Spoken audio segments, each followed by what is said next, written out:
Tere tulemast kooli, kus asjad toimuvad päriselt. Kooli, kus mitteformaalne ja formaalne käivad käsikäes. Ma mõtlesin õppimist.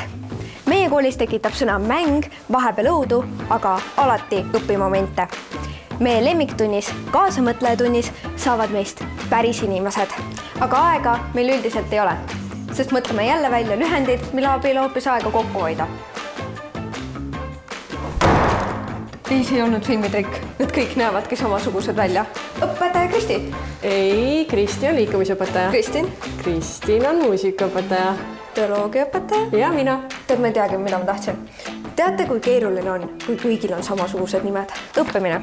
Ma käin tihti kõrgkoolides. Ei päriselt, sest meil endal ju ei ole, aga neil on laborid ja liikumisvõimalused, mis tähendab, et ma käin päriselt, päris asju, päris keskkondades õppimas.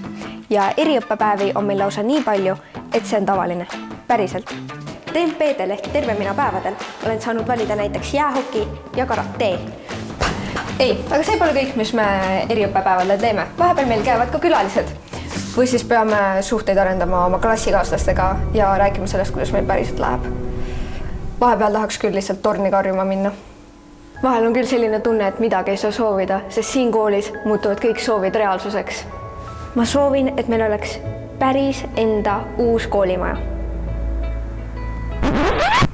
Nojah, proovida ju võis. Aga meil saavad õpilased ja õpetajad päriselt omavahel normaalselt läbi, sellepärast et meil on normaalsed ja päris inimesed. Ja meie korraldasime oma jõulukontserti klubis, sest meil ei ole oma saali.